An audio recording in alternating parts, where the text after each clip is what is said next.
Well, the slow wheels of government continue to grind on. Sort of. U.S. House of Representatives started its summer break early to avoid a vote to release the Epstein files. But despite that, several Idahoans still working on Capitol Hill.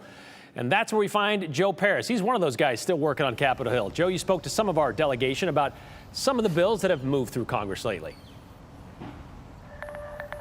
Yeah, and I think we're really getting an insight into their thought process behind how they get their votes, how they work with the other members of the congressional delegation, and really, as they strive, in their words, to really represent the majority of Idahoans that elected them to come to Washington, D.C. So as Brian highlighted, the United States House is officially wrapping up, going on a recess. We do understand that there will be some meetings over the next few days. But when we were talking with Idaho Senator Mike Crapo, we kind of dug into things like the reconciliation bill, the big beautiful bill, as well as the rescission package that we covered at length that did have some cuts to things like NPR and PBS, something that we've heard from Idahoans a lot about. I asked, though, Senator Crapo how he weighs things in terms of these giant bills, things that he likes inside of it, things that he doesn't like. How does he land on a vote? It really is a group effort between Senator Risch and Senator Crapo.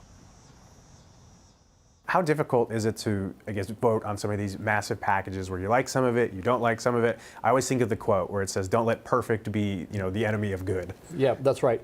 I don't know that there is a bill that ever comes before the Senate or the House anymore that is perfect. There are always things in it that there's always reasons to vote no and always reasons to vote yes. In fact, Senator Risch and I visit over every vote so that we try to give Idaho 2 votes in the Senate for yes or no, whatever the vote may be. And when we have those visits about legislation, there are times when one of us says, I think the balance is a yes, and the other one says, I think the balance is a no. And we talk that through. The point being that there are always good things and things that are not so good in a piece of legislation, and you don't have the right to vote maybe. And so, that is the job. Sometimes it's a difficult job and there are decisions to be made, and Idahoans, rightfully so, will hold our congressional delegation accountable for their votes.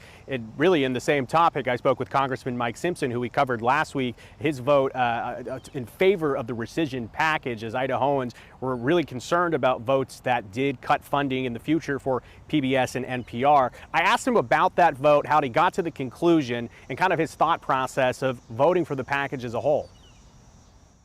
If that would have been a standalone bill, I would have voted against it.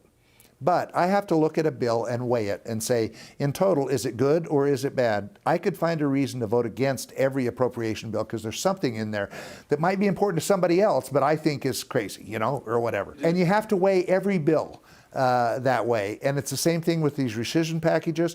It would have been hard to vote against that rescission package because then you're looked at as voting for all of the crazy stuff that was the foreign aid stuff. So you have to make those choices. Would you have felt differently about the NPR PBS conversation if it wasn't jumbled in with everything? Absolutely, yeah. So, you could play what if or coulda, shoulda, woulda all day, but that is the insight in terms of the thought process. And Brian, I know that we've heard from Idahoans that are concerned that funding cuts to NPR specifically could compromise emergency radio signals. Senator Risch telling me this evening, he says that will not be impacted. He is confident in terms of the emergency alert systems that run through NPR stations across Idaho. Joe, did you happen to ask Congressman Simpson if he plans to give back that award for being a champion of public broadcasting for voting that down?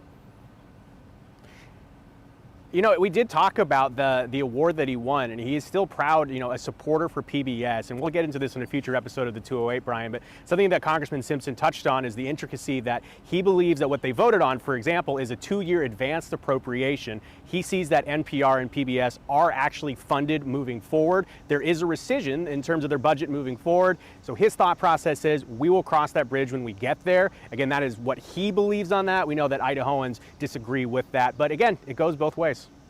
So for the next 2 years, they go without. We'll see what happens 2 years from now. All right. Thank you very much, Joe.